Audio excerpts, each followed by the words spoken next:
Hello and good afternoon or good morning to everybody. Thank you so much for coming to join us for this webinar today about grant writing. I'm very happy to welcome you to this session and trust that you'll find it really helpful to learn a bunch about some tips and tricks and tools you can use when working on grants. And I'd like to start by acknowledging the traditional custodians of the land across Australia for their continuing connection to land, sea, community and culture. And I'd like to pay my respects to their elders past, present and emerging. Today I am actually on the land of the Darug people, so I would like to acknowledge them and acknowledge any Indigenous colleagues that we have on the call today. So we are here today to talk about our grant writing process, and I'm very fortunate to have Alicia Wiedemann on the call to give this presentation. And we have Alicia here because Alicia comes with over 20 years experience working in both the government and community sectors and has worked on both sides of the grant fence. So she's been there designing and running grant processes in the government, as well as supporting community services and other organisations in submissions of grants. So Alicia's philosophy is, when it comes to grants, whilst you can't always predict the outcome, through understanding the process and applying some simple processes to your grants approach, you can give yourself the best chance to succeed. So that's what she'll be sharing with us today. And I know that you're going to find it really helpful. We'll have a series of tools that we'll be able to send you after this session. That will go out with the recording. And I just want to let you know that we also have my colleague Manandi on the call, who is going to be able to help to take questions and run through those. Please feel free to put any questions in the chat or submit questions through the Q&A function, and they will be addressed when possible throughout the presentation or at the end. And I will talk to you all soon. Thank you for joining again, and over to you, Alicia. Thanks so much, Anna. Hi, everyone. My name's Alicia Wiedemann. I'm coming to you today from the lands of the Yagara and Turrbal people in Meanjin, so in beautiful Queensland.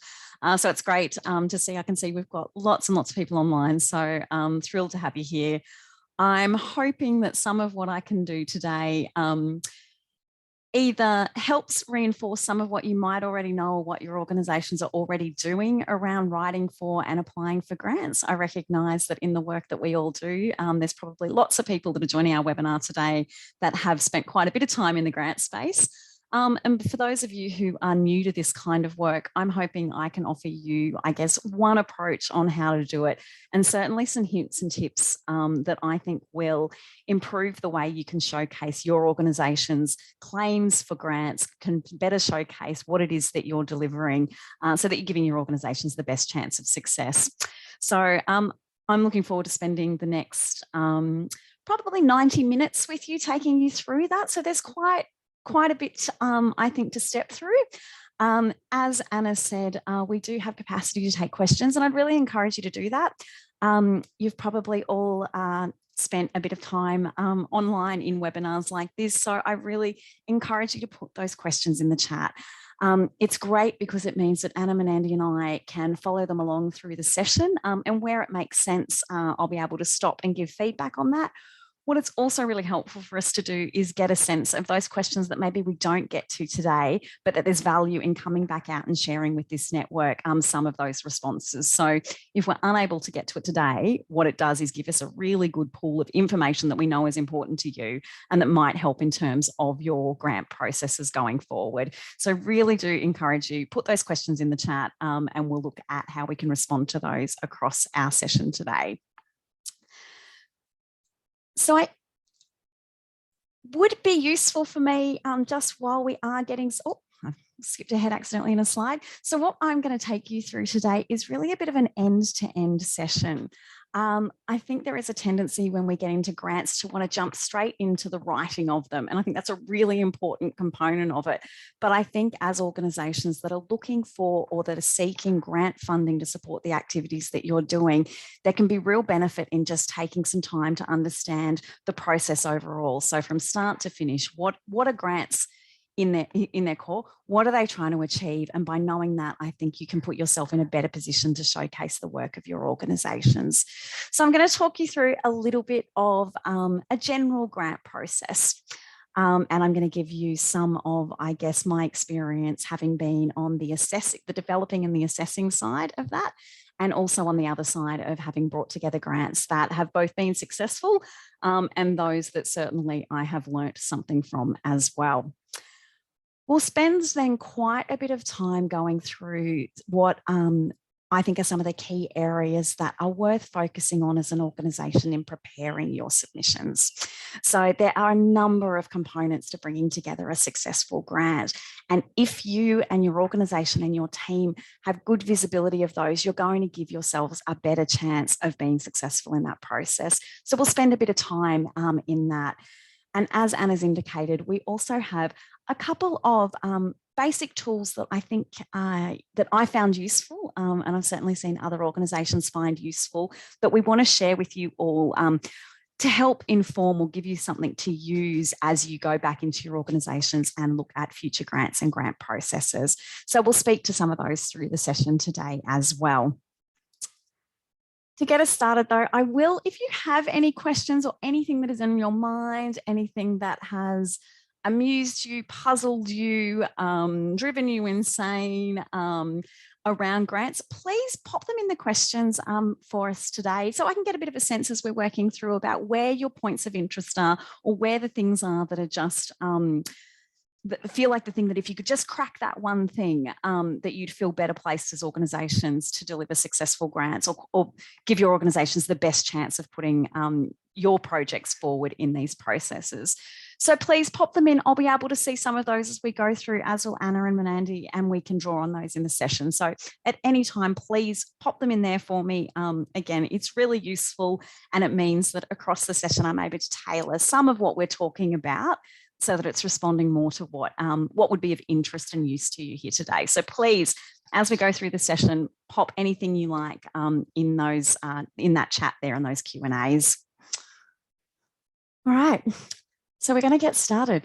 As I said, we're going to go on a fairly kind of linear end-to-end process around grants. So for that, what I want to do is really outline and take you right back to about grant processes and why we even have them, like why they exist, why governments use them as a way to give money to organisations to deliver projects, why philanthropic organisations, for those of you that are seeking funding through those sorts of avenues, have these processes in place. Because again, I think understanding a little bit of that can help you shape up the way you respond to proposals. So I have at a really high level a fairly basic definition of a grant. I think I was working with some people this week, and I said, if I was in government and was going to describe to you why we have grants or what they are, I would probably define it something like this: that a grant is funds given by an entity, so typically or most often probably a state, commonwealth or local government, public body, to an individual or another entity, so to someone, to an applicant, for a purpose that's often linked to a public benefit or some kind of outcome that they're looking to have achieved. So I think understanding that there's this combination of, we've got a grant provider that's looking to get their money, often a limited amount of money, out into the market. They want to give it to organisations that are able to deliver a purpose and often for a benefit. So thinking about those things, I think, can just help understand, okay, well, why a grant for this piece of activity? More simply, one of the things I find is that organisations and government departments in particular, and I'll speak a lot to them given that they provide the predominant amount of grant funding in Australia, is that they have access to funding, and they've often got a problem. They've got an issue or a gap or a service that they want to provide. And they want to seek a range of ideas and responses for how to do that. In doing that, they also want to allocate that funding in a way that is as fair and transparent and consistent as they possibly can. So if you think about it, so as frustrating as grant processes are, they give us these two things. They let a range of organisations have a chance at responding to an issue, and they at least put a consistent process around it. The alternative would be to get tapped up and just have money given directly to organisations without some of that visibility. And I think that there are some really good reasons why we don't do that with public money. So this is why we have these processes in place. So that's great, that's fine.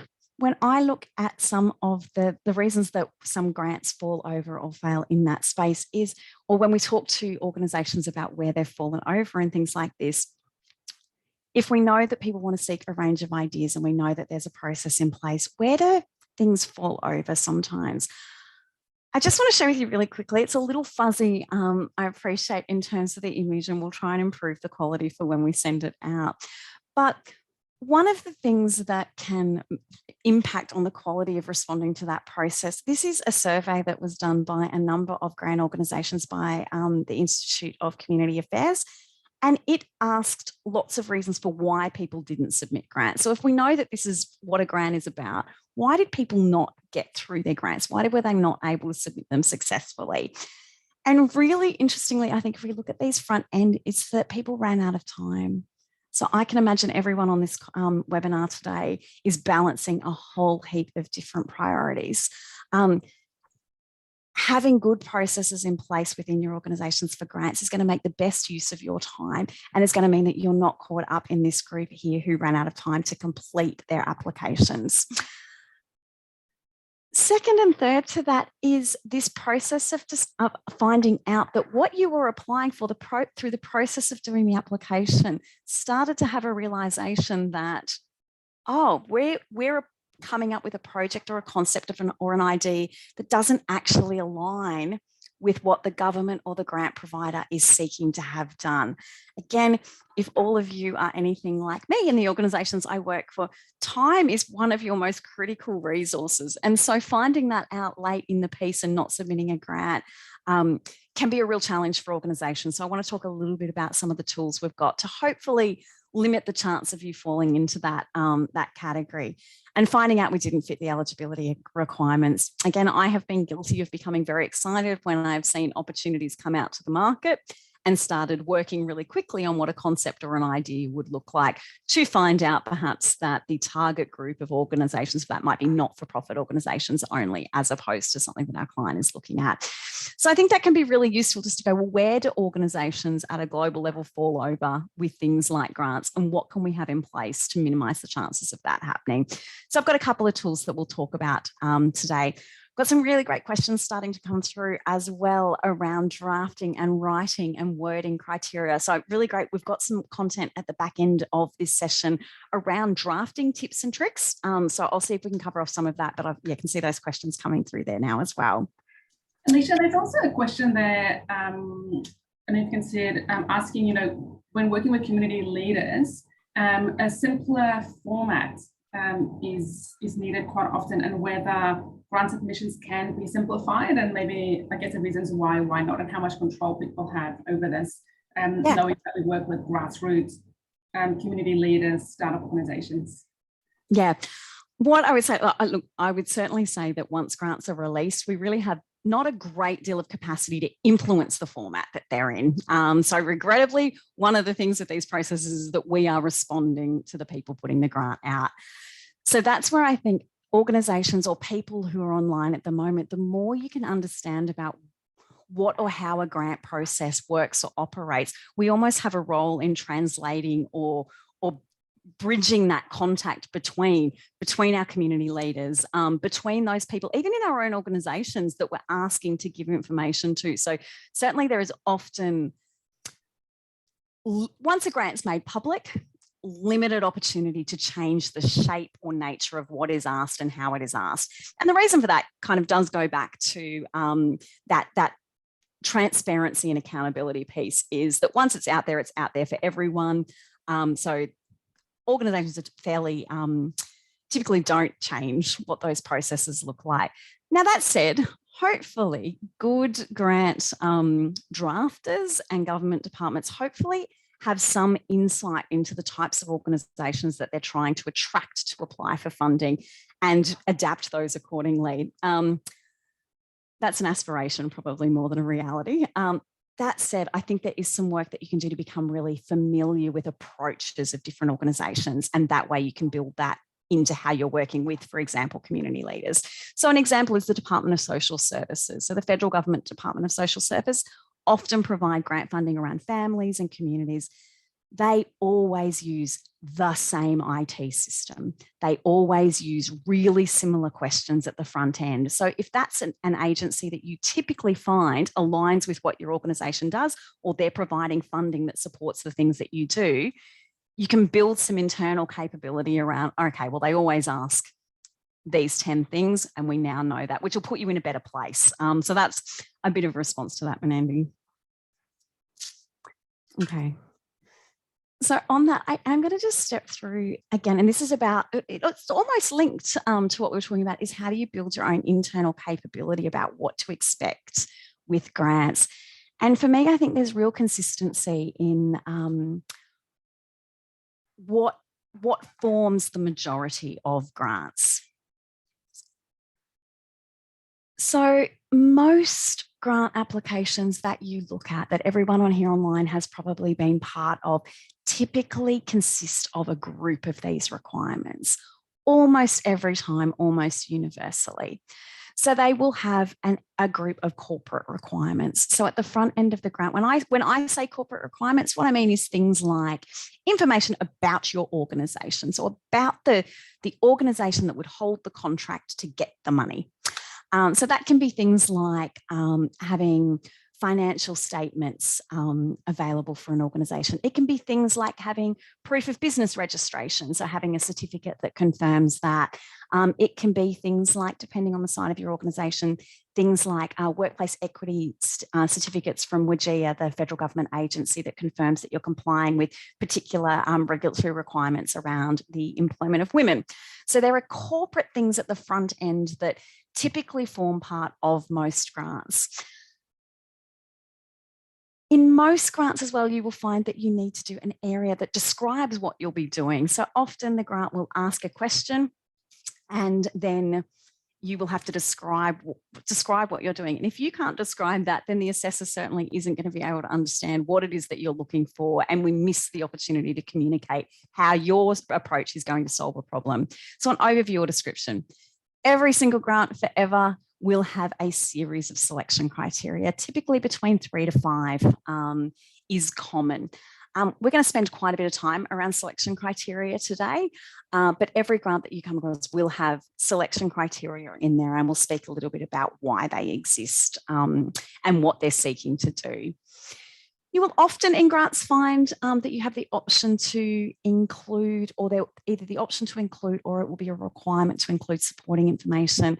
In that, typically it is things like letters of support that confirm or evidence or back up the claims that you are making in a proposal. So for example, if you were looking to run maybe a youth engagement project somewhere and were applying for grant funding, it probably would not be uncommon to find an application like that that would seek letters of support from organisations that could support that you have worked with young people, can work with young people, have partnered with them in the past working with young people. So supporting information typically does form part of a grant opportunity, and it can really add value to the story that you're trying to tell. Some projects will include the requirement for project plans, work plans, and sometimes risk plans. They'll often come with a template that you're required to complete. And what those do is spell out how you might deliver the activity. So if you've got a description that's outlining what it is you'll be doing, this piece of work details or gives confidence or information to the assessor on how you will do it. So what you will do and then a how. Often an evaluation plan or how you will measure the success of your project forms in. Evaluation plans vary. Sometimes it can be very short and sharp. How will you measure success? some different grants ask for more detail around what that looks like, but it's not an uncommon element. Budget, you're asking for an amount of money. You will always need to provide information about what money you require and what you will spend it on. So there will always be a budget. And you'll be required to provide a series of key contacts to respond to either questions about your grant or to give advice on the success or the lack of success on that. So the reason I include key contacts in there is to make sure in your organisations that if you are applying for grants, that whoever you are putting in as the key contact, you know will get those emails and respond. It can be deeply frustrating to find out that you have missed out on a grant because of an issue in terms of a mailbox or somebody having moved on in an organisation. So I think it's just an area that I think is worth drawing out because I've been part of processes that have fallen over as a result of some challenges around that. So I've just got a question here about, is auspicing the same as a letter of support? So I'll just respond to that really quickly. No. So auspicing a project is typically in a grant context where you would have somebody, if you have an organisation that maybe can deliver a service, but maybe needs to do it with somebody else leading that project. So being the project applicant, but the intention is that they would partner with someone that would deliver the service. So you might auspice a project. So the Police Citizens Youth Club up here, in Queensland, I'm aware of auspice a number of projects for smaller youth projects. In that, they will be the lead applicant in a grant, but they detail in their application that somebody else will be essentially delivering that, but that the auspicing agent will take on the responsibility of the grant. They will take on the responsibility of the funding. They will take on the responsibility of the outcomes. It's a great way of allowing organisations that might have great local expertise to deliver services, but might not be able to provide some of the other organisation stuff or evidence to receive a contract. But you would typically include a letter that confirms the auspicing arrangements. Letters of support tend to be more from other stakeholders or partners or people that want to support your application by saying you can do what you're doing. So they're almost like letters of recommendation or references. So there's a slight difference in those two things there. Keep the questions coming. There's a few more in there that I'll keep working through as we go. So I want to spend a little bit of time giving you some insight into what happens once you submit your application, because I know what it feels like. There's the rush of it's in. That's fantastic because you've probably been focused on it for quite a period of time. But after that, the process can be quite invisible. And I think that can be part of the frustration of these processes. And I think understanding a little bit about what happens on the other side can also help you develop better proposals and better applications at the other end. So once you've hit submit, once you've sent off your email, once you have provided your response to a particular grant opportunity, it will go into a process that's been predefined, pre-articulated. So there's a really clear process from the other end once you submit that information about how that information is treated by the organisations that are assessing it. They will tend to do three things in my experience. So the first thing is what I refer to a compliance check. So that's having a look and making sure that you have met the minimum requirements of that grant.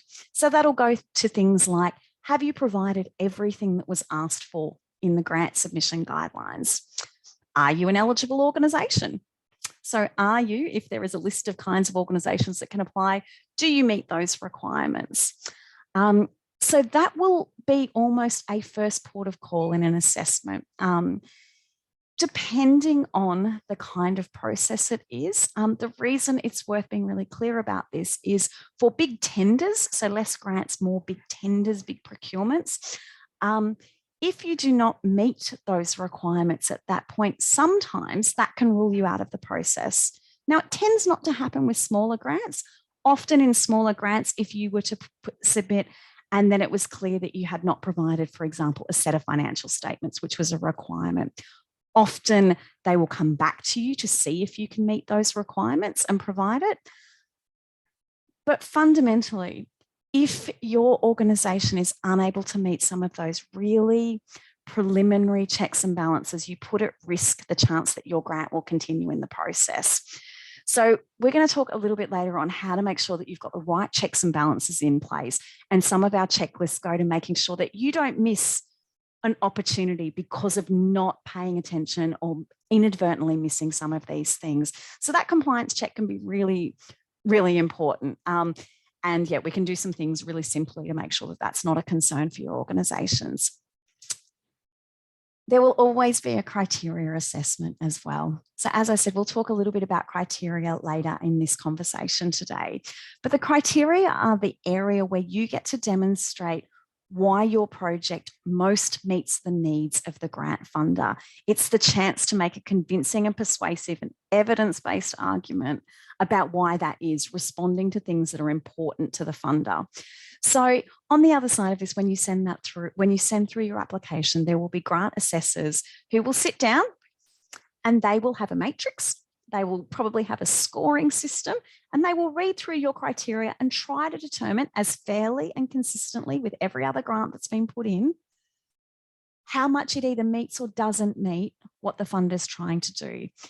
So they will do that assessment, and they will do it for every grant that comes in.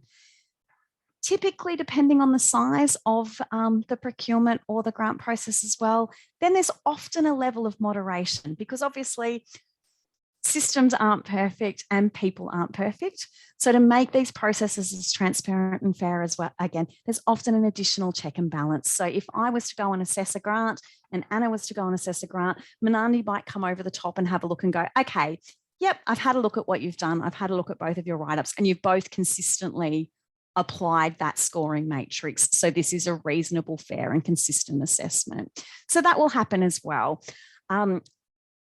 There are some reasons that I think that's important, because it gives you a sense that people are trying to make these fair, reasonable, consistent. And I think it also helps in the drafting process to know what points to hit and where to give yourself the best chance of succeeding in a grant process. Alicia, a question that might be quite fitting here is why the big organisations always get the grants, and whether there's a preference to give grants to the big organisations compared to, I guess, the smaller grassroots ones. Yeah. I'd probably say a couple of things to that. I think sometimes it feels like the big organisations get the grant. So there are different processes where I guess that outcome isn't entirely consistent. But bigger organisations typically, and this comes back to the grant design end, often do have more resources that they can bring to bear on an application. So they're able to spend more time on it, and they might have broader kinds of experience that they can draw on to respond to a grant. So in some ways, I don't know if it's a preference to bigger organisations, but there is a challenge in terms of competing, I guess, with different levels of resourcing and the ability to build expertise over time to respond to grants. So it's a very pragmatic and real concern or issue, particularly in the community services sector. So I think that's one of the reasons why sometimes we do see larger organisations able to better respond to criteria. They've got slightly different sorts of resourcing. And over time, they've probably been able to develop different levels of experience to evidence their claims. And they've just got more people that aren't running around doing other things. So I think there are some things that certainly happen on that end. Some of the things I want to talk about today, hopefully lift or increase the chances of smaller organisations being able to operate more like those bigger players. And Alicia, I'm sure because they are bigger, we hear of them more often when they receive the funding. When they win. Small organisations are probably not as well known. So they might get the money, but they don't have the resources to tell everyone about the money they've received. Absolutely. Yeah, absolutely. But you just don't know about it. Yeah, absolutely. And in terms of if there's a preference, I genuinely don't think for most grants or most applications that there is a preference on big, small organisations. I think the intention is to get the service provider or the organisation who can best deliver the grant. In all seriousness, I know it doesn't often feel that way. So I don't think there's, strictly speaking, a preference. And if there is, It's often transparently built into the criteria, like you can see.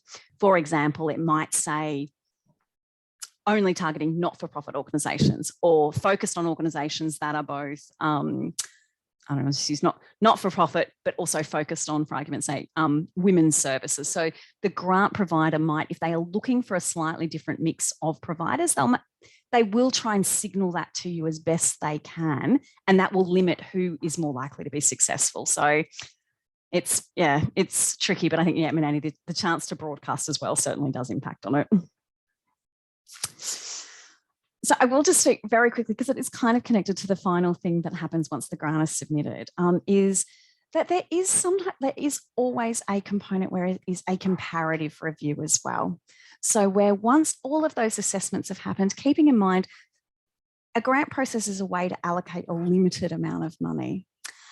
So there's always, while each individual grant is assessed on its merit, given a score, determined to the extent at which it supports the requirements of the grant, there is always the need to do a comparative review over the top of that to have a look at, what the mix of applicants might look like. So for example, if you have one organisation or we've got 10 great organisations who all scored 4 out of 5 in terms of their assessment of their criteria. But the total value of what they want to deliver is $5 million, and we have $2 million to spend. Our grant assessors and organisations that are applying for managing grants then do need to do some work to have a look and go, well, now that we know we've got all of these great projects and we're comfortable that any of those would achieve some of what we're doing, how do we now have a look at it as a global package of what we're investing in and make decisions about what makes sense where? Some of the things that can factor into that will be things like geographic spread. It might be the size of organisations and how that money is allocated across different types of organisations. It could be things like we've got 4 of a very similar kind of project which has scored well, and one that looks and feels a bit different. And one of the objectives of this was to try something different. So our grant assessors do need to often apply a comparative assessment across the board and work out how does their investment as a whole, how does it achieve what they're trying to achieve? So that can be why I guarantee there will be some of you online today who have had feedback in grant sessions where the person providing funding is, it was a great proposal. If you had submitted it in a different round, we might have had a different mix of applicants and it might have got up. I don't know how to tell you how to improve it because it wasn't the quality of your application. It was the nature of all of the applications and some decisions that we had to make on balance. So I know that some people online today will have had that experience going, tell us how to improve.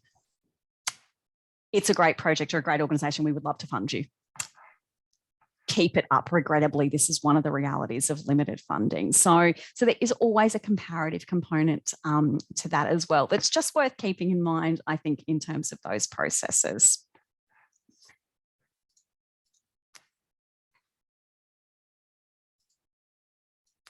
Oh, some great questions there around tips, text and keywords and applications. Absolutely. I have some things to say about that. Oh.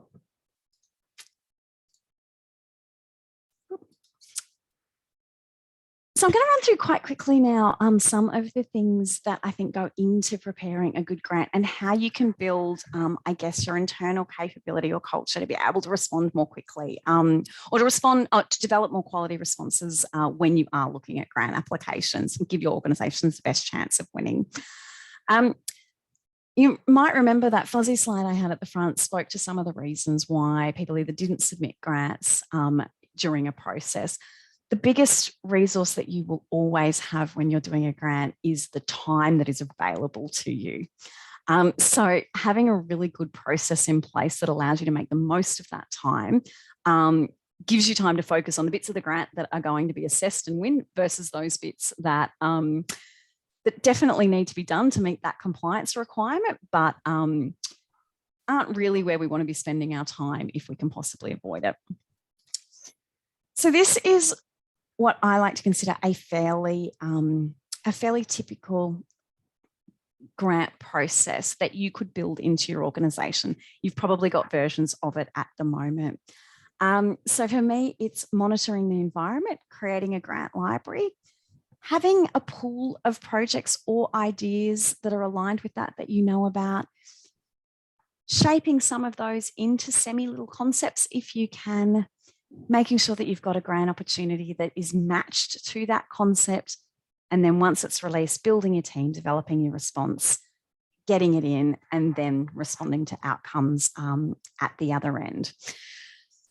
Monitoring the environment, there are some things that you can do to help do that. So there are governments in particular will always signal that they are going where they want to spend money. They will always tell you about where grants are going to be coming up. So if you are not already, I would really encourage you to jump on and register on communitygrants.gov.au and grants.gov.au. They will send out things called forecast notices that let you know when different government departments will be sending grant or will be opening grants. If you know when those are coming, you can be on the lookout for them, which is going to give you first the chance to be able to apply for them, but also more time to respond to those opportunities. I also really recommend, if you are in this kind of environment, and in particular, again, a bit of a focus on government grants, understand or make note of which government departments are issuing the funding. And then it can be really useful to have whoever in your grant team or who is responsible for your grants signing up for their media releases, because departments and ministers really like using that as a way to tell you that opportunities are coming up. So monitoring the environment just gives you that head start on what is coming and what's likely to be out there. And it means you won't miss out. It means that you won't miss out. There are paid subscriptions that people can also access as well, Tenderlink, things like that. I'll leave that at your discretion. Often they are using information that's available in some of these other portals as well. But definitely a couple of really simple things you can do to get a head start on what is coming, who's coming, and when it's coming. Creating a grant library is something that I think can save you time and builds your capability in an ongoing sense. So creating a library, we've got a tool that we will give you a checklist at the end of this session that goes to things like having things like your audited financial statements saved in a place that you don't have to go looking for them once you have a grant. Typically, you will be asked to provide those often with different kinds of grants, particularly government grants. Having bios of key personnel ready to go so that you don't need to write them down the track, available in those resources can be really useful. Any case studies or good news stories are really valuable information in a grant or tender library. So really thinking about how can you build that over time so that when opportunities come up, you're not having to go into the organisation and look for them. You've got them in a place where you can already access them. So that's the sort of thing that you can build over time.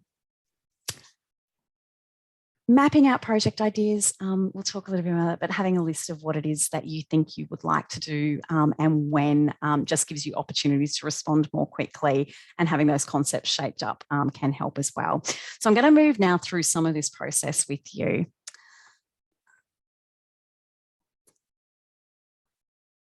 Yeah, just I can see we've got a comment in the chat around concerns around integrity in grant processes, which is a really fair comment. And that's why, yeah, particularly the Auditor General, what they're doing in those cases there at the moment is really important, really important. Productivity Committee and Auditor General will look at that.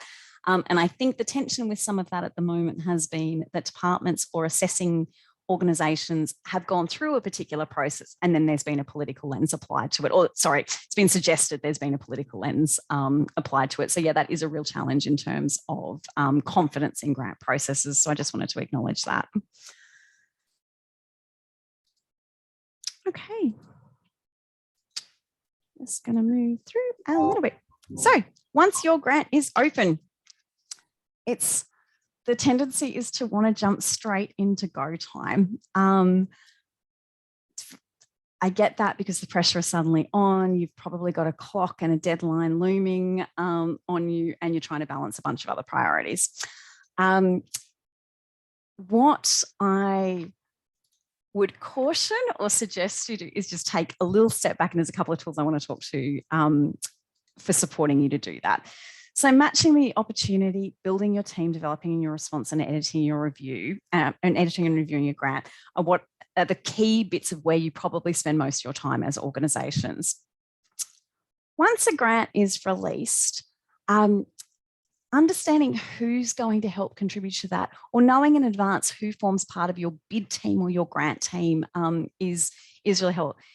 For me, these are some of, if not the people, because sometimes I know, it's not necessarily an organisation won't have individuals in each of these roles, but these are some of the core things that I think you need to have around your grant to make sure that you're going to cover off all the bases when you're doing your application.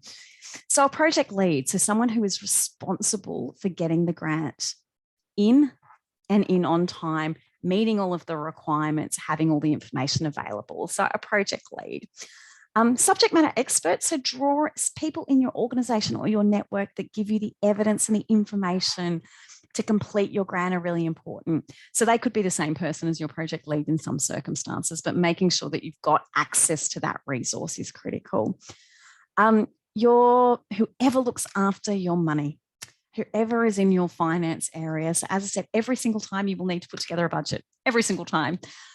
Every single time you'll probably need to find audited financial statements or understand how you would deliver a project. So whoever it is that is responsible for your budgeting or that process should be part of your grant process. As critical as it is to get your grant delivered, it's also really critical for if you are successful. You don't want to develop or submit a grant that is going to put your organisation at risk because you have undercosted it or it hasn't been developed in a way that your organisation can monitor or deliver from a financial perspective. You are better off not bidding on a grant than getting one that puts your organisation in jeopardy if you successfully won it. And a writer, you need someone to write it all and bring it together. So those people might all be the same people. They might be different people, but I think knowing who those people are really important. Okay. So we can definitely, so just having a look at some of the comments in the chat, we can definitely circulate some of those links to websites to monitor or sign up to without a doubt. Can absolutely do that. I've got a couple of examples, or one example that I'll step through shortly of I wouldn't call it a great response, but a sound response compared to one that's not. So I want to just showcase some of that when we get to the criteria. So just having a look at that, definitely. Look, great question here about engaging or not engaging professional grant writers, pros, cons, benefits. Look, I think if you can get the right grant writer, it can be time, it can be money well spent. So I know a number of smaller organisations who over time don't have the time or the capacity to build their internal capability. So they partner with organisations or individuals that work alongside them that get to know their organisation, who they are, how they describe themselves, how they deliver things, and support them to write grants. So I do know of organisations that find that really effective. I think I might have a look, we might just put this in minutes. There is some feedback, I think, in the community report on grants around the rates of success using a professional grant writer versus not. So I might just check that. I don't think there's a compelling case made from that about likelihood of winning. I think it's more about often for organisations level of resourcing and what they are able to do and the likelihood of getting it submitted. So I think if your organisation needs additional manpower, then they can be really useful. I also think there are some simple things that you can do within your organisation to build your capability to lessen the reliance on that. Alicia, how does that usually work? Do you get someone in to help you and you pay them for a specific grant, or is it on a success rate that they get paid, or how does it work? How does it work? Yeah. So there tends to be, so there's a network of grant writers out there. So they tend to do the same. Sorry. So they'll typically be contracted to do the same thing. So it's normally or the most common way of doing it is that a grant has been released or is coming up, and the tender or bid writer is engaged, often to deliver the entire thing. So work alongside an organisation to make sure that you've met all those corporate requirements, that you've drafted, or that they have drafted criteria on your behalf with information that you've got, and they get it submitted on time. So that sort of end-to-end process. Different organisations, so that's quite common. I've seen there are two typical ways that those are contracted. So sometimes it is a fixed price or hourly rate to just deliver.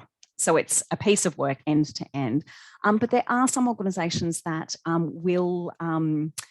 some grant writers also that will offer that, but might also offer a reduced rate with a bonus on success. So with a success bonus, so they will charge less, but their bonus is bigger than costing end to end for delivery. So those are probably the two typical versions.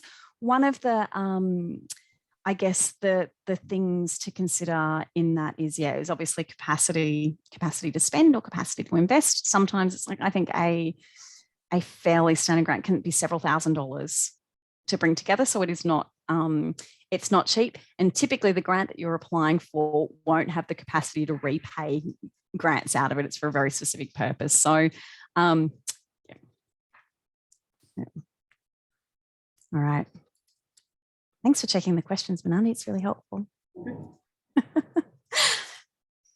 So I think we've got a handout on this. I'm just going to speak to it really quickly around developing a response, what some of those key components are. So when a grant becomes available, I really recommend whoever is leading your grant does, I call it a bid strip. You might call it something different, but it's where you, before you do anything, before you start filling in a form, before you start writing a criteria, sit down and pull out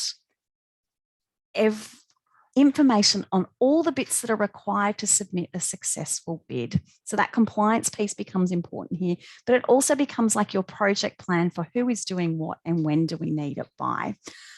So a bid strip really should be, once you've read the guidelines, read all the documentation, job one, what do we need to complete a successful bid so that we don't miss something? A program logic, we're going to give you a tool on this. You might have used them. It's a common-ish tool, but a program logic, I think, is step 2 in developing your grant. Again, before you filled in a form, before you have written the first sentence against the criteria. And a program logic is something that, the one that we've got is about 2-3 pages. You could put it together in about 20 minutes if you needed to, that articulates what it is that you will be delivering in response to the grant opportunity.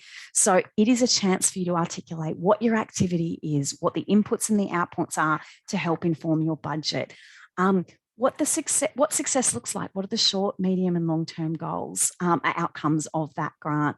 Who are the stakeholders that you need to have involved in it? What's the if-then statement? If they fund this grant, then this will occur. And does that align with what the funder's looking for? It is a really good exercise. You will use that information to write your grant, but it's also a really good double check of, is this the right grant for us? So again, you'll have seen one of the reasons that organisations pull out of grant processes is they're into the process well advanced, and then they go, actually, this isn't a good fit. What we want to do and what we think makes great sense isn't actually what the funder is investing in at this point in time. And if you are resource poor, that's not time that you have to spend. So program logic that we'll share, which is it's really straightforward. And I think, I hope you find it really useful. Get together all your corporate requirements, which I think I've spent quite a bit of time on. Criteria, responses, budget, program, plan, other documents, and then your sign off and submission process. So each of those steps will tend to come into your development of your grant. So I'm just going to show you the questions that the program logic tool that we've put together asks, so that you can get a sense of what that looks like, keeping in mind we've got it for you as a tool for you to use. But as I said, it explores or gets you to articulate before you start writing, why is the project needed? So it's not just that you think it's a great idea. Why is the project needed? What is it responding to as an issue? Who are the beneficiaries? So who will benefit from this grant? If you remember that very wordy definition at the start of it, is that typically it's for public benefit. So who benefits from this grant, and then does it align with what the fund is trying to do? The objective of your activity, so giving just some dot points to what's it trying to achieve, how will it achieve it, and what are you going to need to do it? Is it staff? Is it computers? Is it office space? Is it stationery? What are the inputs to deliver that outcome, and what comes out as a result? Is it workshops, research? What's provided as a result of that? Your outcomes. Typically, grants will ask you to describe how you will achieve outcomes and what they are. If you can't articulate them at the start of this project, it's going to make writing your grant that bit more difficult down the track. So we really recommend that you just jot down really quickly what are the short, medium and long-term outcomes of your project.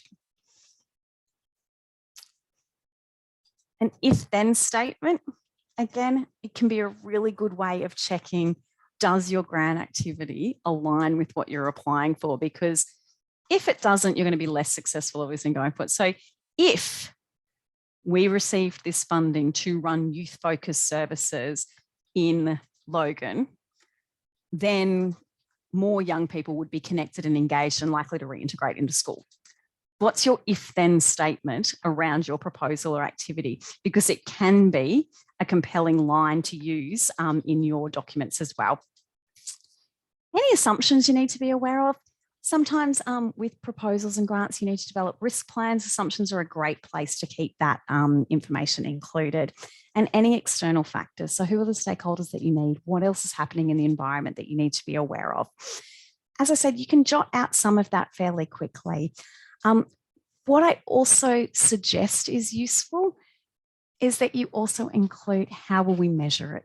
Sometimes in grants, and more so, there are questions that ask for how will you measure? What are the outcomes you're expecting to achieve? So is it we will connect with 10 young people? We will support 5 young people to reconnect with school. What's the number? What is the outcome that you will give around your grant application?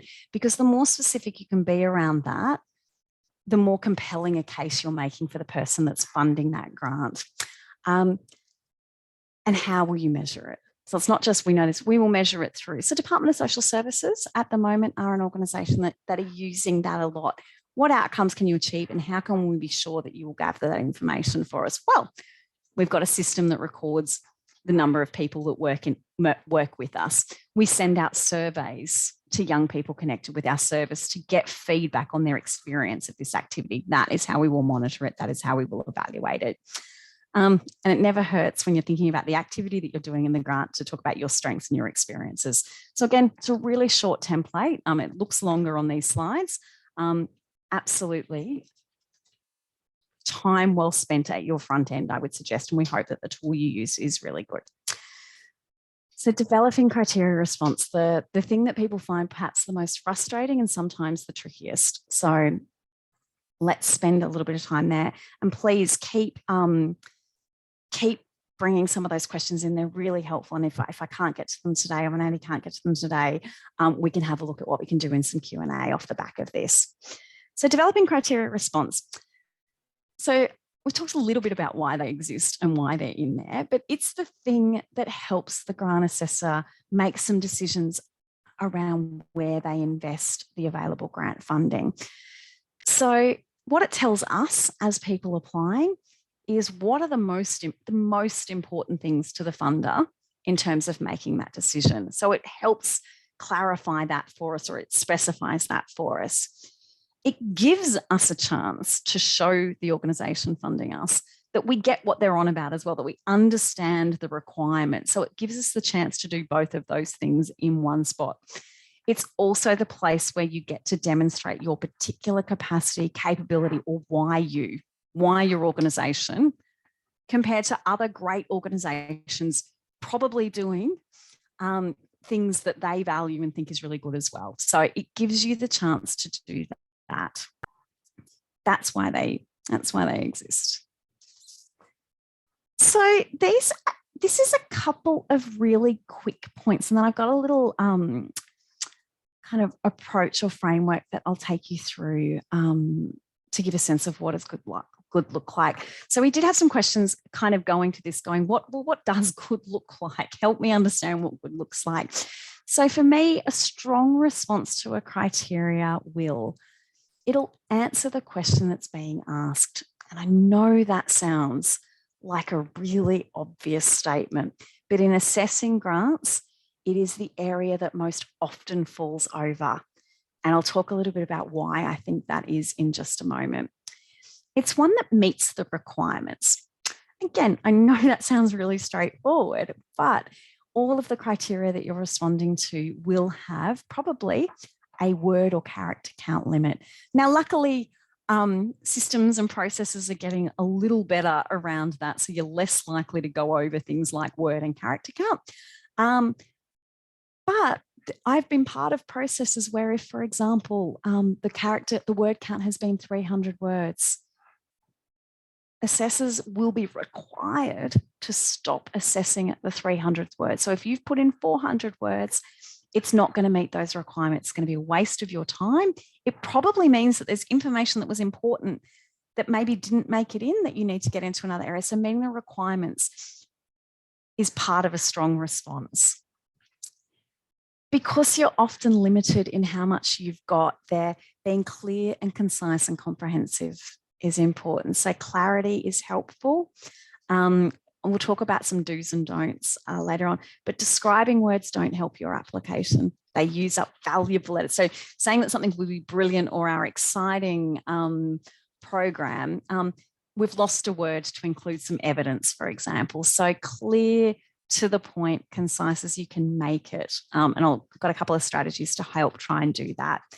Leisha, so a question came in here linked to that, whether keywords are important. So we said, you know, those nice words, but maybe some keywords. Keywords, yeah.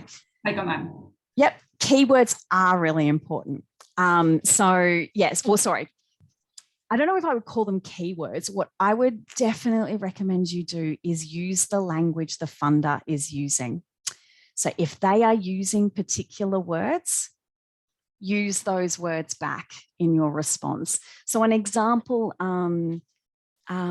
an example? An example, I think, which is quite common, is one where if the funder is using the word participant to describe someone that might be in your activity, but you would typically call them a client in your day-to-day business. You wouldn't use participant. Use participant. Use the language of the funder when you're responding. The reason I suggest that is because, as I said, they try and put processes in place to make this as fair and reasonable as possible, but you're communicating to another person. And if that person is embedded in that organisation, it is likely participant is the word that they use, so they will understand participant. They will be looking for participant in their funding. Now, they can make the leap to client. I'm not saying, and particularly if character count becomes an issue, sometimes you need to, you know, make some decisions around that. But wherever possible, using the language of the funder is going to give you a better chance of communicating with them. And it's going to help test and make sure that you are responding to what they're asking for. So it's less keywords, more, are we speaking the same language in this proposal? Because what we're trying to do in this proposal is get our idea across in the most effective way. So really, and I'll show you the example I've got. It's, while not amazingly constructed, tries to draw on some of that, but it's a really good question. Wherever you can use that, it's going to increase your chance of being, I think, heard and recognised in that space. So just finish really quick on this offered evidence to support claims. When you put together a criteria, so a good response to a criteria would answer the question and describe probably, like, let's say, like a youth-focused service that apparently I'm going to go and run in Logan.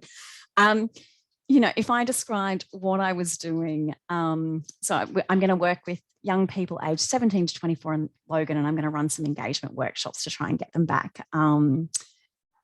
into school, connect them back into school down there, going to get them back to Maple Park High.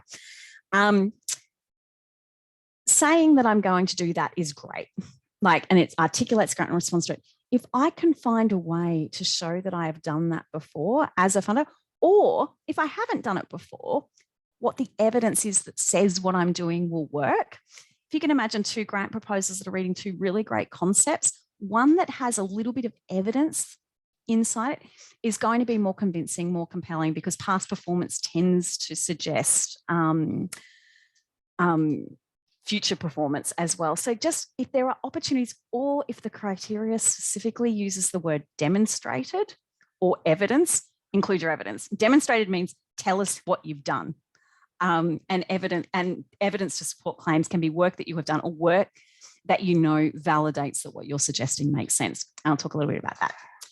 Is it appropriate to use individual story in funding application?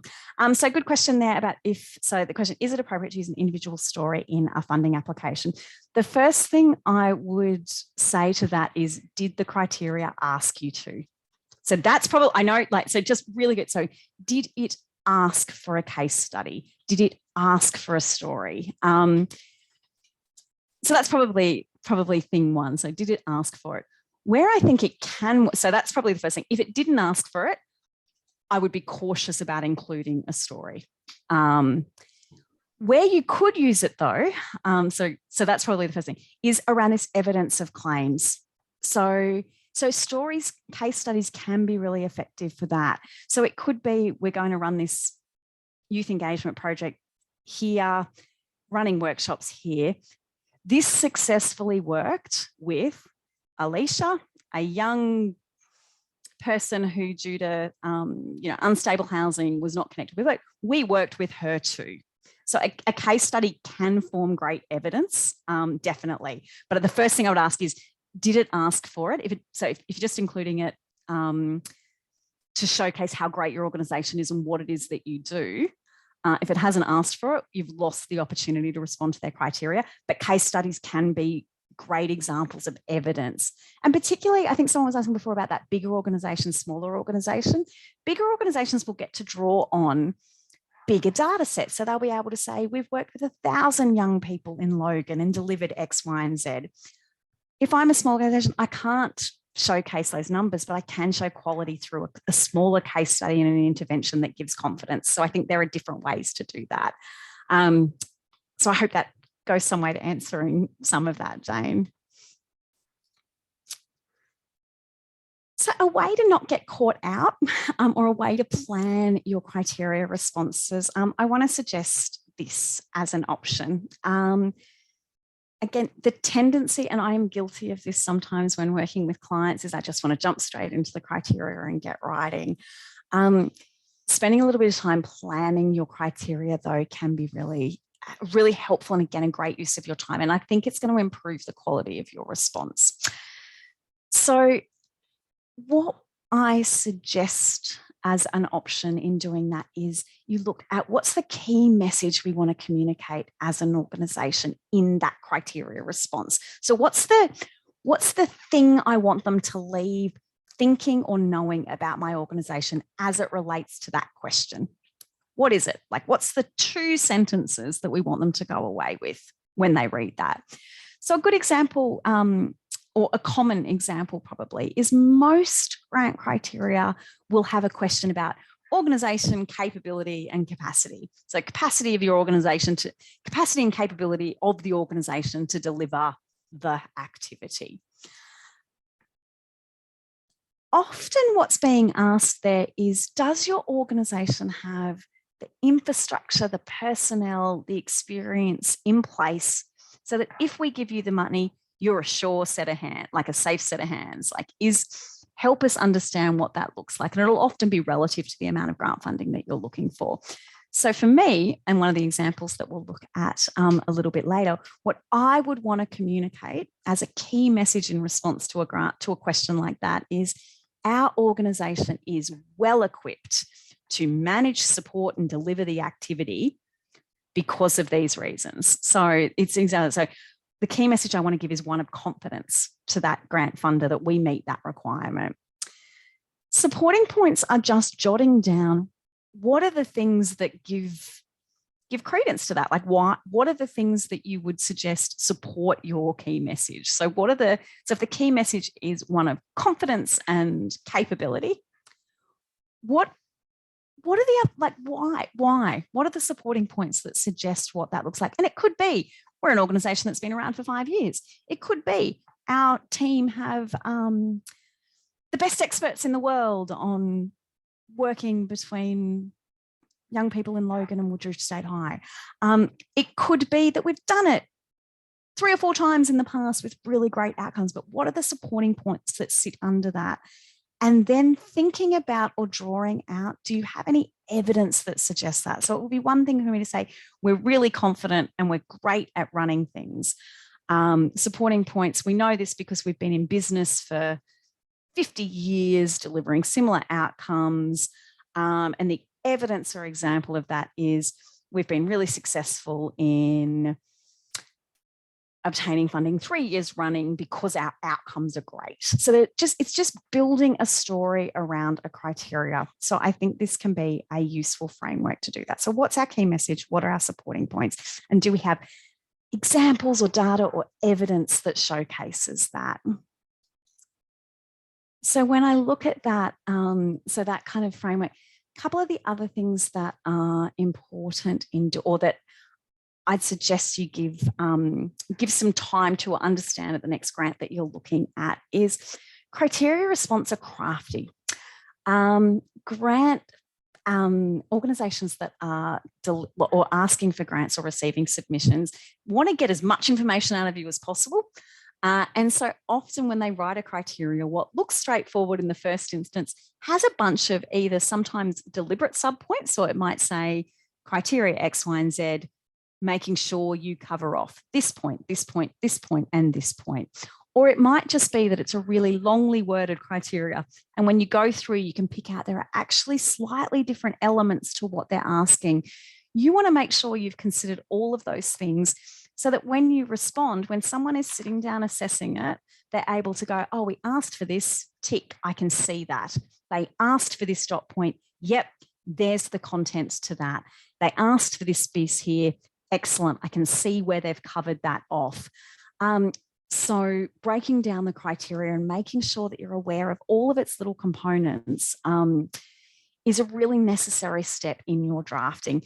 Again, it's where submissions I think sometimes fall over is that you might miss one of those points. And if you don't write it, they can't assess it. So making sure that you do spend the time getting that information out is really important. So reviewing all the points and the subpoints. Planning your response then around that. So thinking about, well, what's the key message that we want to share? And then what's the supporting documents, supporting points and evidence or data or examples that we can bring to give light to that. There's also a little bit of, and this is where it comes into that, where sometimes a professional grant writer can help or where you can build your capability over time, is to make sure that you balance the content. So what I mean by that is if you have a criteria response that has 2 or 3 subpoints to it and you've got 1,000 words to share, to talk about that particular criteria. What I would start with if I was responding to that is notionally going, okay, we need about 1/3 of the criteria to respond to point 1, 1/3 of the criteria to respond to point 2, and 1/3 of the criteria to respond to point 3. You want to, if there are 3 points in a criteria, you want, so sometimes I think where it can fall over a little is if someone writes to dot point 1 and they use 700 of their characters and then speak really quickly to points 2 and 3. You've given a whole heap of detail. You've used a lot of your real estate to really effectively respond to point 1. But when you haven't had the chance then to balance that or give equal attention to those other sub-criteria, again, you're not giving the assessor the best chance to give you the highest score they can on something like that. So really, really encourage you when you are breaking down your criteria to have a look at how that sits together when you read it.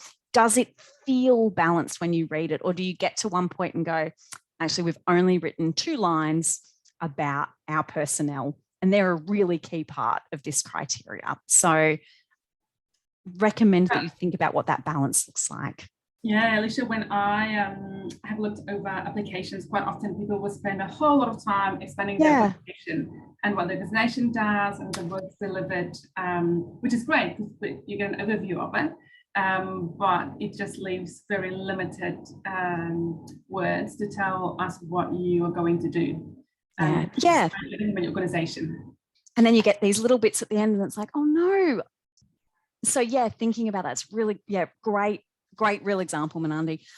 So great question there about if the word limit is 2,000, like, do we have to write to 2,000? Can we just write 500 if it addresses the criteria? So what I would say is a couple of things. You obviously can't write over whatever the criteria is. If you write under it, that's fine. What I would want to be really confident about if I did that is, have I addressed all of those criteria points? Like, have I responded to all of those points? If I have, great, tick.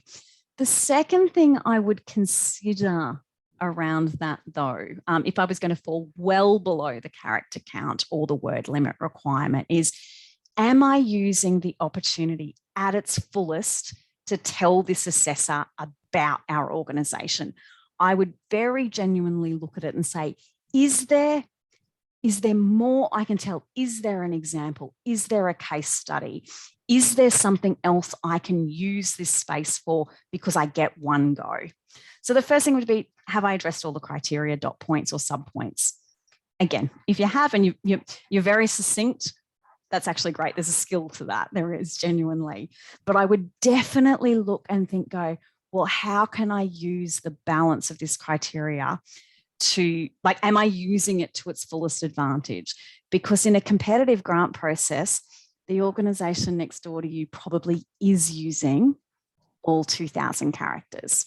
So they're getting the chance to put in another example or another little piece of evidence, or so I think there is that. I mean, there is no requirement though to use up to the 2,000. But obviously can't go over it. So that'll be the things I would ask myself. And again, I have written responses for organisations in the past that have been 2,000 and we've got to 1,500 and it's like, no, that is the story. That is the story. It is short, it's compelling, it addresses all of those requirements. And we're a newish organisation, so we actually don't, like, that's telling the best version of our story. But that's what I'd suggest, is just apply that check because you get one chance to showcase what you're doing.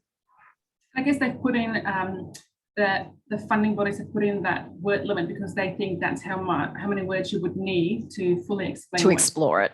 Yeah, definitely. Okay. This is just a little framework that I sometimes use for big ones. It's just taking that whole thing. I chuck the criteria on one side on a whiteboard. I put down the sub-criteria and then I sit down with the team or the organisation and go, okay, what's our key message against this sub-criteria? Give me all the other things that we would write to on that, and do we have any evidence? And just map. I find it useful to map it out in a way like that, and then use all of this stuff in here then to craft your response. So I said, I find it useful. I find it's a great way to make sure that you don't miss anything. I find it's a great way to also point to where you might need people in your organisation to go and find things, get evidence, get information, double check that the key point makes sense, or that is the best version of the story we can tell. So a process like that can be really useful. So the do's. These are some checks that I would encourage you to think about. Yeah, it's good. These are some checks that I would encourage you to think about when you're in the middle of your grant. Answer the question that was asked, not the one you wish they asked. That can be a, so if you follow some of that criteria mapping, you should do that, because you can't, it's really hard to go off on a tangent when you're coming back to those points. So if you do that or adopt a process similar to that, I think this is less likely to happen. I wouldn't say it is common. It's certainly a common reason I think that grants are not successful. I wouldn't say it's necessarily common across submissions, but it is a common reason that or that grants are not successful, is if you haven't answered the question as it's asked or addressed the subpoints, people can't score you against it. They just can't. They can't perform that evaluation. I think the tendency can come particularly from staff that are working in multiple jobs, or who maybe the tender or the grant is in addition to a piece of work they normally do. You want to write to what you know, and you just want to tell people how great what you want to do is, or what your organisation is. That's great, but it won't get you marks. It won't get you,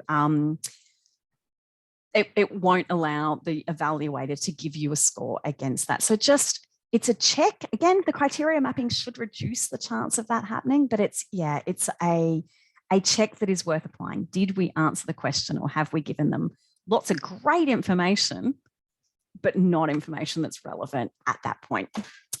Nandi, did you have something on your mind? No, I was just going to say, I think sometimes when you're really rushed for it, you try and adapt what you already have as well. And oftentimes it just doesn't quite, it's brilliantly written, but you've copied and pasted, and therefore it doesn't, it's not quite fit. Yeah. And understand that you want to save time, but just make sure that what you do copy and paste still answer the question. Yeah.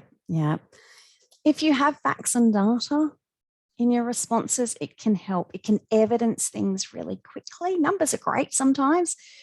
They're low on words and characters, and they're powerful in terms of responses. So if there are ways to build in facts or data into your responses, depending on what the question is, consider it. Have a look at it. If you have success in working with a number of people, if you've achieved great outcomes, if you intend to reach a certain number of people through whatever activity is, put a number on it. It communicates impact really quickly, and gives a good sense of what it is that you're doing. So if you can use those things, depending on the grant, obviously, depending on the question, it can add a lot of value to your response.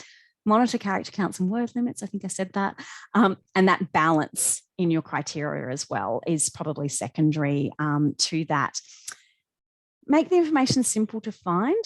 What I mean by this is put yourself for a second in the shoes of the assessor. They are reading lots of these, all against the same criteria.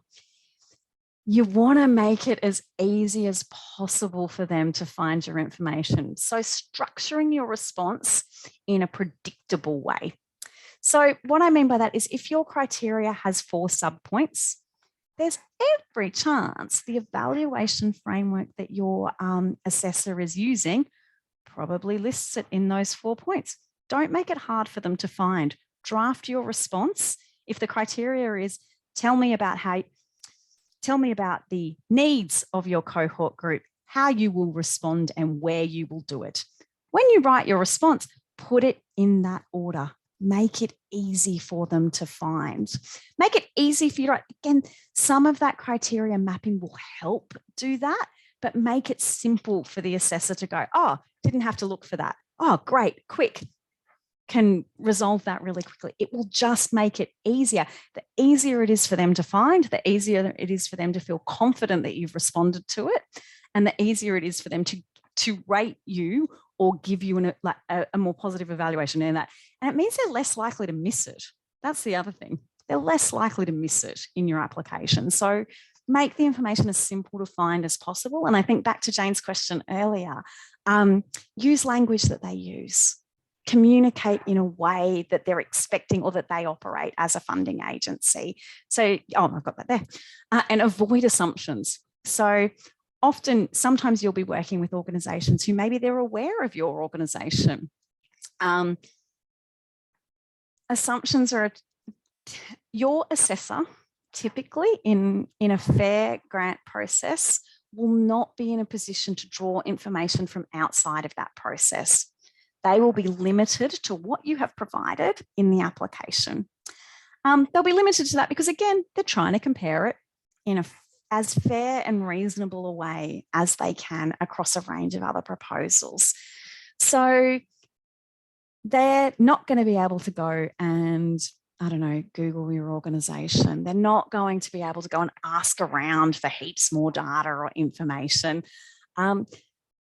So if there is something you want them to know, or if there is a strength of your organisation in a criteria, or a thing that you are known for, a thing that is compelling, say it in your application. Again, make sure they asked for it. Make sure it's easy to find, but say it. Don't assume. Don't make any assumptions if you can avoid it, because your assessor will only, to the best of their ability, be able to draw on what's in front of them. So avoid assumptions where you can. You might be surprised to see that the flip side to that is don't make assumptions about what the assessor knows. Give them that information in your application. I think sometimes we, also back to that sort of black box ideas, sometimes we think because we're working in a sector or responding to a grant that the assessor has the same depth of knowledge about service delivery or depth of knowledge about our community or our cohort or our needs as we do, because we live and breathe it. And this application or this activity is a chance for us to do more of that work. Sometimes our assessors don't have that level of experience or the same depth of experience as you either. So again, assuming that they know that if I was applying for a grant that was assessed in Canberra, for example, my Logan case study, they might never have been to Logan. They might not know a thing about it, and why connecting with young people is such an important thing down there, and why Woodridge State High School was the perfect place to make this connection. So using the criteria to give that feedback or answers, on just making sure that I'm not assuming that they're going to make all of these connections, because it's obvious. Everyone knows what's happening in Logan. It's not obvious to the assessor. They're not able to go and draw additional information on, and you can't assume that they know all the things that you know. So yeah, avoiding making assumptions where you can. I've got this in here because I've seen it not so much as a reason that grants aren't successful, but I think it's a risk to how you use your characters and how you best communicate. Using lots of describing words in your proposals, I think the clearer and more succinct you can be, the easier it is for your assessor to find information. I've seen it or working at it because they want to describe as enthusiastically as they can. Like they're excited about their proposal. So they're using things like lots and lots of describing words to go in. It's characters that you can use on your evidence, on adding extra detail. So just keep an eye out on that when you're drafting. If you're using lots of widely's and brilliant and innovative in your proposals, then just check and see, is it adding value, or what's the impact? If I took it out, does it change the meaning of this sentence? Again, just a little trick for making sure that you're using your characters as effectively as you can. And try not to use jargon if you can, or abbreviations unless you've used it elsewhere, obviously. So just little things like that. If it's about making it as easy and for your assessor to understand as possible, just a few ideas on that. So I'm going to have a look at a quick case study just to give you a sense of where I see some of that all coming together. So this is an example of a criteria that is in a current, I think, Department of Social Services grant, and it's a fairly common one of theirs. They tend to use a version of this in a number of their grants. So you can form, as you can see, you can form an element of kind of expertise if you're applying from the same organisation for a number of grants. You can get a feel for what do they value, how do they like to frame things, which can help in your responses. So this is Department of Social Services. And under the title Effective Risk Management Strategies, they ask the applicant or the person submitting to describe how you will identify, manage, mitigate, and review risks and challenges when implementing your grant activity. It also has this secondary component to it, which goes to some of those compliance requirements that we talked about at the front end of this proposal, of this session. So the additional components that have around is, in addition, make sure you attach these to this document, which covers off these things as well. So you can see in one criteria, suddenly we have a lot of things that we need to be mapping out and responding to in that, which if you're able to use a more methodical process, you won't miss things. You won't miss doing a risk plan because risk plans take time. And if you are time poor, finding out towards the end of the grant might put your grant at risk in terms of if you're able to assess it. So mapping these things out is really important. So when I look at that criteria, I try and break it down. So I think we said earlier that the criteria responses in part are trying to communicate what's important to the funder, what's important to the assessor. So in this particular grant, what it tells me is that the assessor is concerned about organisations that are applying their capacity to manage risk, because the service delivery environment, certainly in the last 12 or 24 months, has become more complex. It's a different place to live, to work, and to deliver services. So when I read this, I think DSS, Department of Social Services, what is interesting to them is how do organisations work in that environment right now? We want to be confident that the organisations that we are investing in or giving grant funding to, we want to test or understand how they'll manage risk, because it's risky delivering projects at the moment, generally.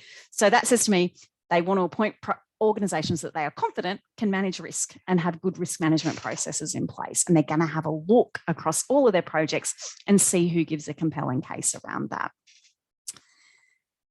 So that's good to know. That helps me understand what's the key message that I want to feed back as part of this response. If that's what they're interested in, what do I want them to leave reading this criteria, thinking or feeling? Then when I have a look at it, there are several elements to this response. So it's describing, so telling how, describing, not just saying risk, but describing how. So what will we do? What will I do as the applicant to identify, manage, mitigate, and review risks and challenges when implementing the activity? So there's all of these little components to what is just a sentence, but they're actually asking me to tell them quite a few things as it relates to the activity.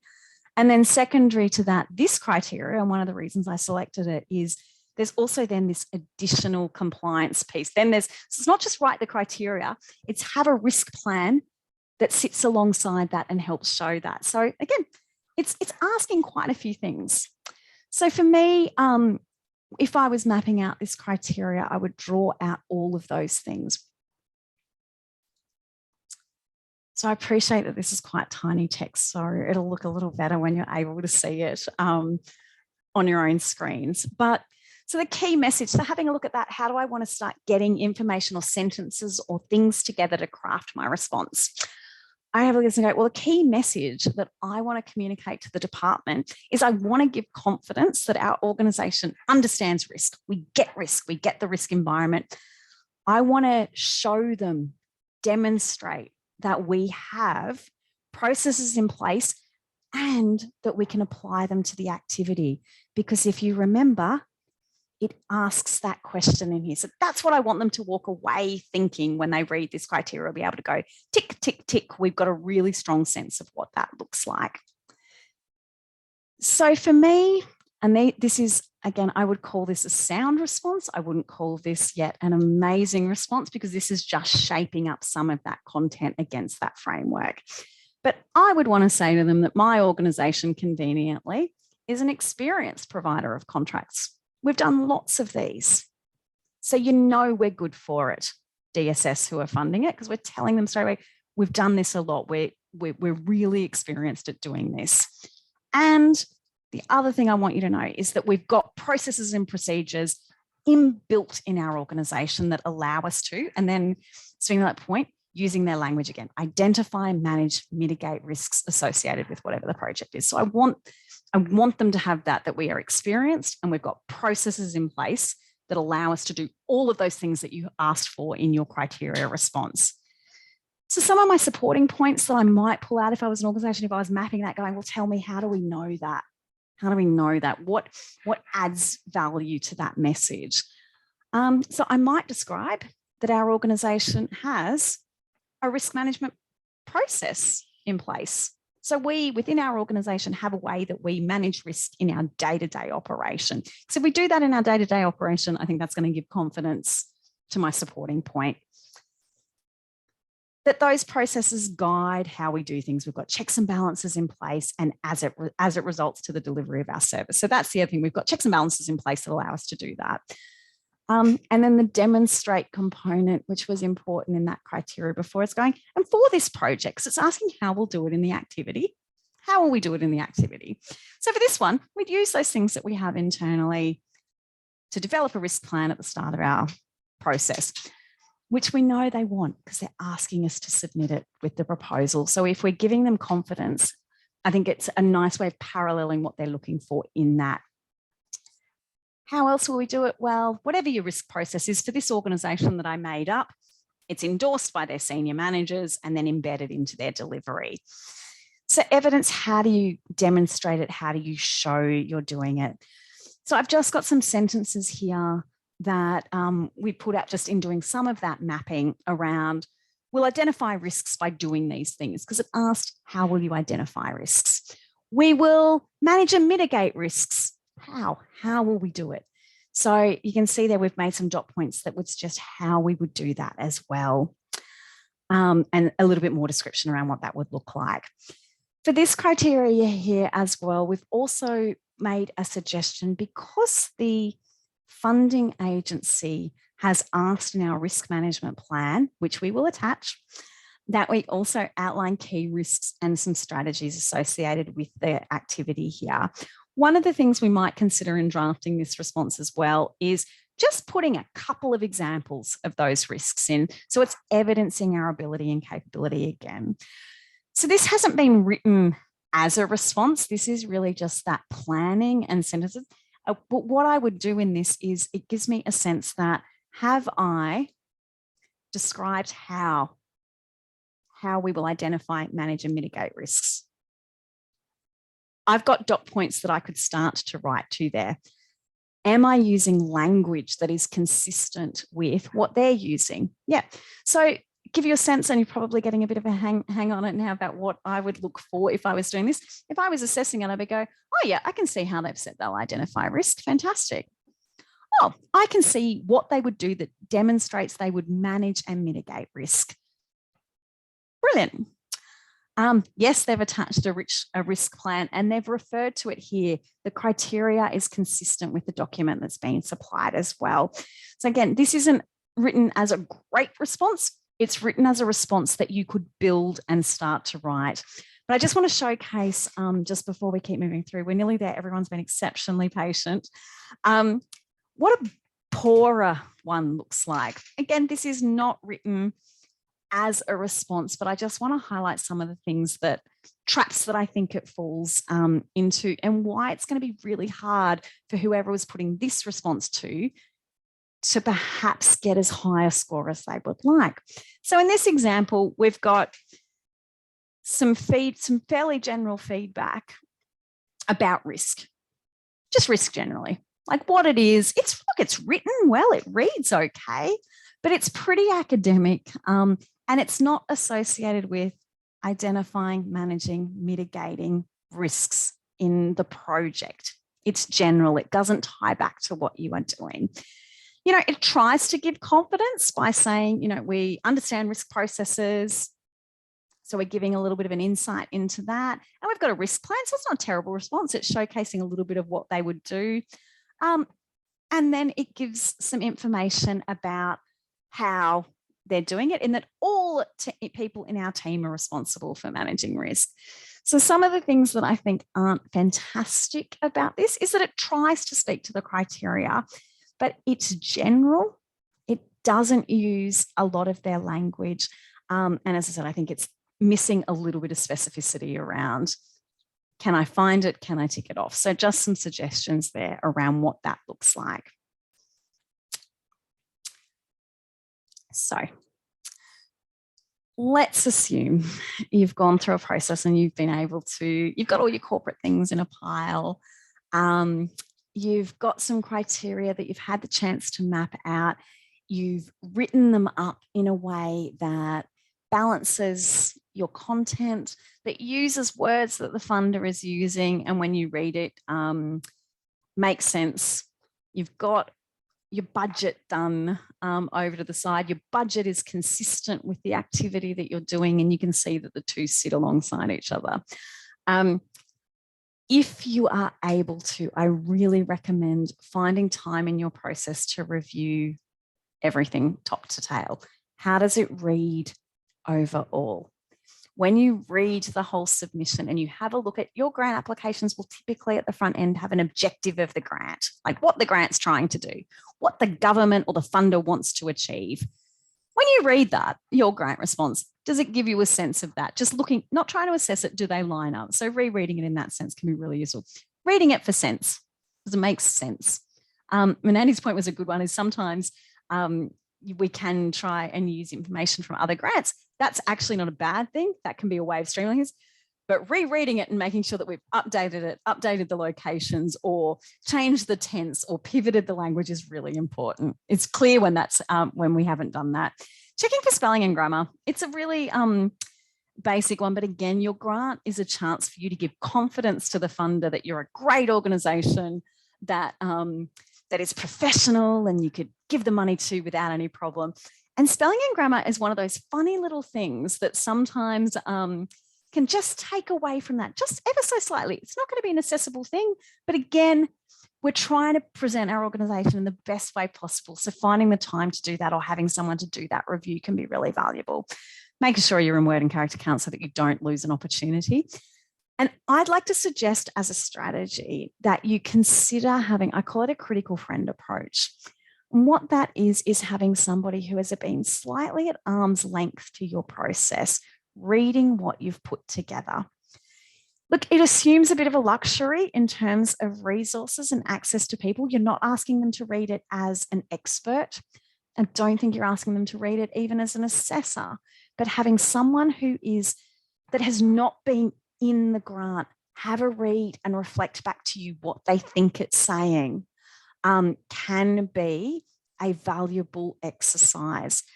I have been deep in grants before where I have kind of lost perspective on what I'm writing. And then when someone reads it and they're like, I don't know what this means, it can sometimes be exactly the click you need to reframe or refocus some of what you're writing. Or it can give you a sense that, okay, well, this is on track. So if you have someone in your organisation who's just not been in the detail, if they can read it, it can add a lot of value to your process. If you've got someone outside your organisation, at home, in your family, that depending on what the commercial requirements are, confidentiality requirements are within your organisation, that can read it for sense, read it to tell you what they think it's saying or what they take from it. It can be really valuable if you have time. So I recommend that, and I've seen it pay dividends for different organisations where they've had time to refocus components of their bids. Okay, do all of that, get it submitted on time. It goes into a little black box. All of that assessment happens. The process for me doesn't finish there, and it doesn't finish with a successful or unsuccessful bit of feedback. For me, I think there's this additional little piece once you find out what the results are. This is if you got good results or if you didn't get a good result or get the result that you were after. Grants nowadays rarely rely on a single organisation doing or delivering everything. They normally seek collaborations or support or have other players that are connected to or are supporting or are interested in your grant. And they're likely to be the ones that you'll want to work with in future ones. You probably all do this because you're probably all excellent stakeholder managers, but checking back in and letting people know where things landed is a great way to keep building those relationships and keeping things up to date there. So I certainly recommend, whether successful or not, having that contact, having that conversation with those stakeholders. I absolutely recommend that you seek feedback from the organisation that has either, if you are successful or unsuccessful. Most organisations will provide information on what the feedback process looks like. So often that'll be communicated in advance, or in your letter of success or non-success. Often there will be feedback on how you can get feedback on your proposal. The reason I think that's really important is two things. Sometimes you might have been off the mark, like it can provide useful feedback on how or where to improve. Sometimes it might not. Like sometimes the conversation might be, great proposal, well written, wrong time. Not like, but understanding that at least tells you that the framing, the feedback that wasn't off, useful process. The other thing that I think seeking feedback can do, as I said, often grants are issued from the same entity, but then for different purposes. So you might find yourself applying for different grants in different places. Seeking feedback from whoever the funder is just another way to understand a little bit about how they operate, a little bit about language that they use, a little bit about emphasis on things. It just all adds to the knowledge you have about who is assessing your grant and what you might take forward. It's also not a terrible way just to get to know people and have them have a better understanding about who your organisation is. So there is slight benefits from that as well, but it can be, I have found some of the most useful parts of feedback sessions have been to hear what was prioritised, what language they use, how they spread funding, regionally, locally, things like that. So I certainly recommend that there. Review your internal processes if you can, what worked well, what didn't. It doesn't have to be an epic review. It can literally be half an hour. What did we do well? We drew out all of these things. What do we never want to have to do again in a grant? These things. So that process can be useful. And then filing anything that you have in what I'm going to encourage you all to do, your grant library. So saving your criteria responses, your feedback that you might have received in a place that you can access down the track for future grants or future opportunities. So making sure that that's somewhere sensible, accessible, and available for future opportunities. So we're going to share a couple of tools. So some of those frameworks that I've spoken through today, we have a checklist around what I think are some of the things that you can start building tomorrow in a grant library. The program logic template, again, I find that really useful. I found it really useful in guiding applications in the past. I'd recommend you at least have a look at it and give it a try. We've got some grant checklists that go through some of those do's and don'ts and things that you can look at to improve over time your grants. And yeah, just that critical friend idea, really recommend thinking about who in your organisation could fulfil that role when you next go for another grant. So we'll share some of those tools there as well. I guess I'll close up and then I'll let Minandi go to questions for us. But grants are a little bit art and a little bit science. That they really are. They're about telling a story. But the science part, I think we can get better at. I really do. I think over time, developing some of those skills or using some of those processes are going to give your organizations a better chance of showcasing what it is that you do and how you do it, and hopefully make a better use of your time as well. Sometimes the best decision you can make is to not go for a grant. But if you use some of these tools, hopefully the ones that are useful or can work in your organization will better support some of your outcomes or give you just a different way of building that capability. So I'm going to pull it up there, Minandi, so that we've got time for some questions or time for people to go and have a late lunch. No, but thank you, everyone. Thank you for spending time. Thank you for some of those questions. There's a couple there that we will go back through because I think I might be able to give like a little bit more feedback maybe when I get a chance to consider it a little bit more. But thank you everyone for being so engaged during that. I hope that there were one or two things at least that you can take and try next time. Great, thank you, Alicia. That was incredibly informative and very practical. I think, you know, the things that we deal with writing grants constantly. So thank you for that. And I'm sure we will be seeing some incredible grant applications coming through, and we will, we'll be happy to have them. Just looking back at some of the questions we didn't get to answer. Thank you. Someone asked about a WhatsApp group with people attending and whether that would be a possibility. I think what we would encourage, instead of belonging part of a group, is to try and see if there's a network group or your leaders that's working in your area, some network meetings that you can meet up with. You know, it's always very helpful to learn from each other within your community or within your area that you service or that you deliver. If it's youth specific, then to link in with that youth specific organisations and networks to brainstorm about grants and grant writing and applications.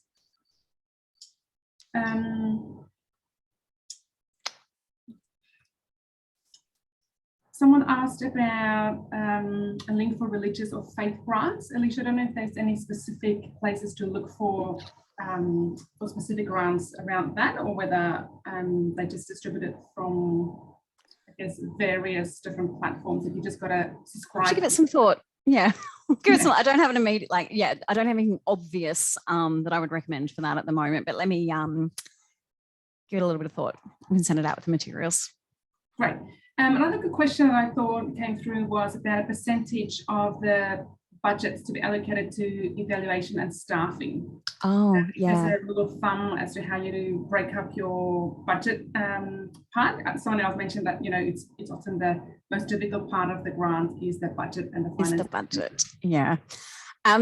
Okay, so I don't think there is a strict rule of thumb around that. And I think there can be advantages to getting to know. So I sort of said, one of the things that can be useful to do is before you apply for a grant or even afterwards is see who else was successful and try to understand, are there themes in what was funded? Are there different approaches, and maybe like that can be useful in terms of informing future grants.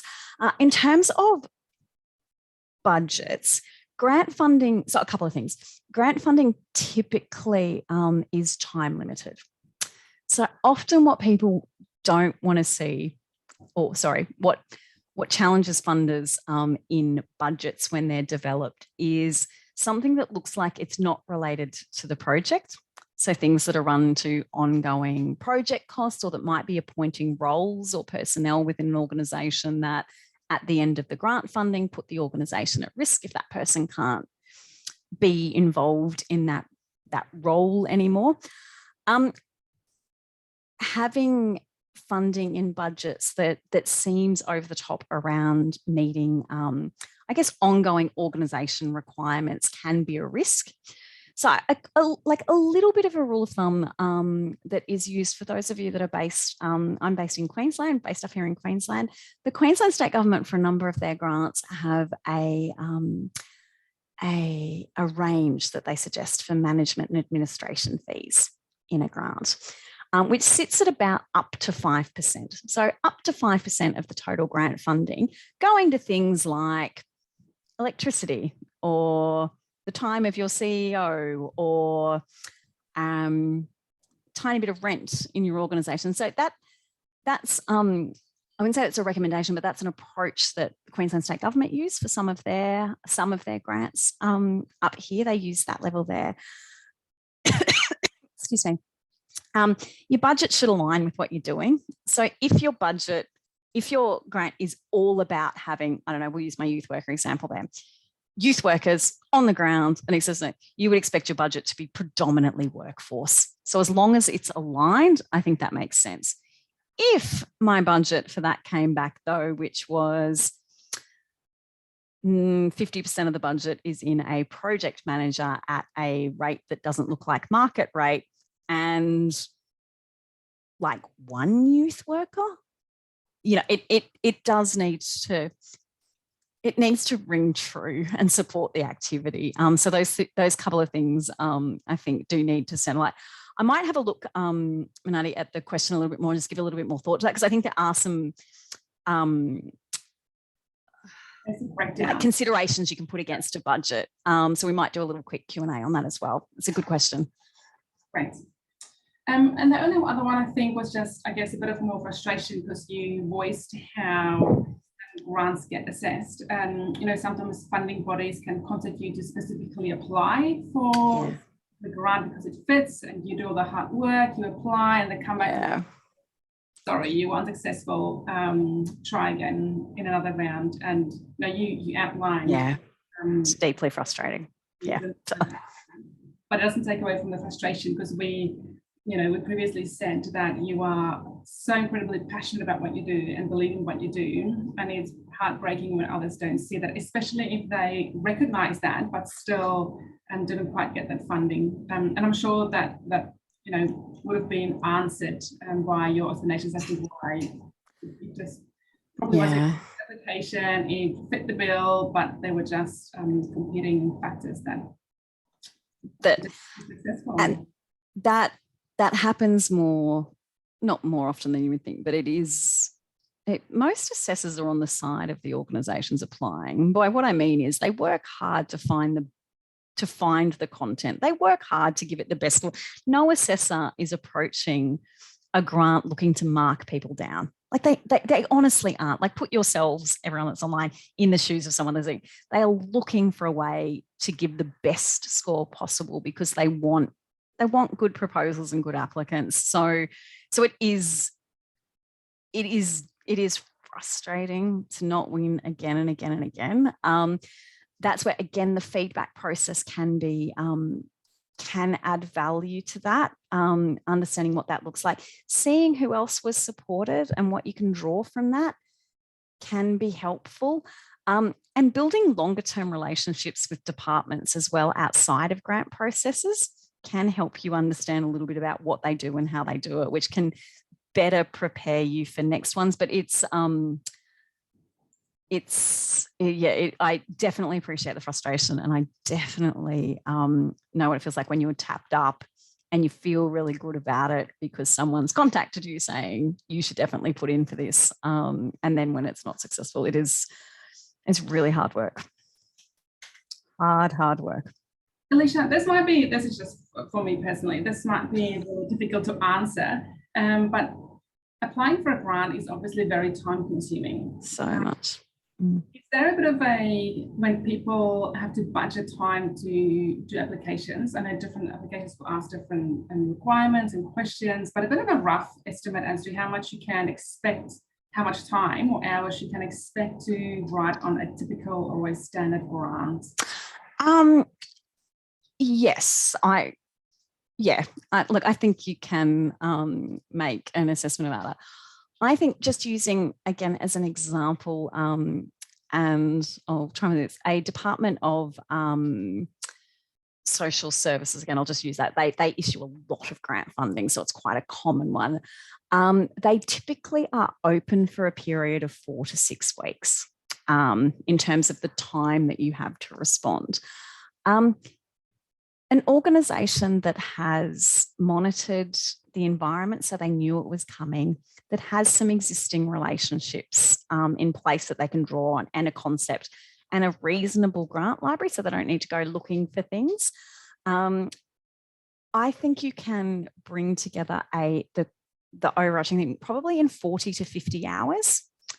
Now that's relying on having lots of bits and pieces. It's not 40 to 50 hours straight. It's typically over that period. But for a simple-ish concept, for that kind of grant, I think if you allowed that amount of time, you would be in a position to have criteria that you have written. If we did a session just on criteria, we've got some approaches which are doing like a bronze criteria, a silver criteria, and then a gold criteria. That's if you've got the luxury of loads of time. That's for bigger tenders. But you should get 2 run-throughs on that. You should probably be able to get some additional feedback over that period. So I think something like that is a reasonable estimate, 40 to 50 hours. The more questions, the harder it is. But I think, even that suggests that over a 4-week period, that's 2 days a week, each week, just working on getting letters of support, compiling budgets. It's not insignificant. Yeah. But I think that's a rough idea. I think you could bring something together relatively robust in that period. Great, thank you. And I guess that just reaffirms how important it is to be really sure that you want to apply for a whole lot of time for small. Absolutely.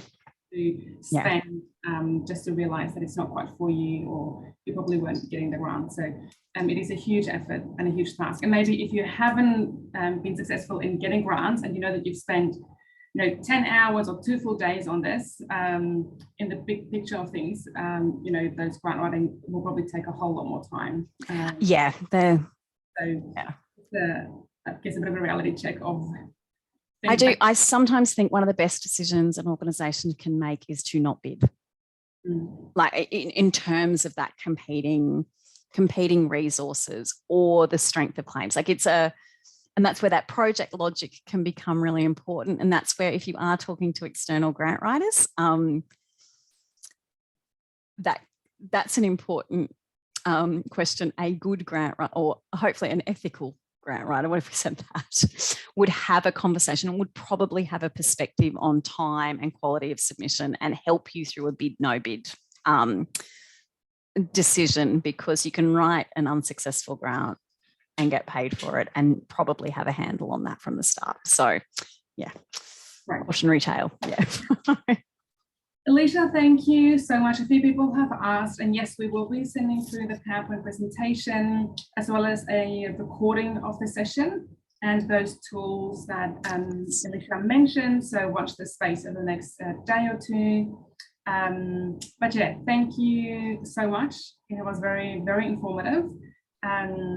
Yeah, and I'm sure we all learned a whole lot from you. So thank you. And we did excellent with our time. Look at that. I mean, it's just fair, amazing. Thank you so much, everyone. Yeah, best of luck. It's good to have good organisations out there, trying for these things. And yeah, I wish you all the best. Yeah. Great. Thank you, Alicia. Thank you, everybody. Bye.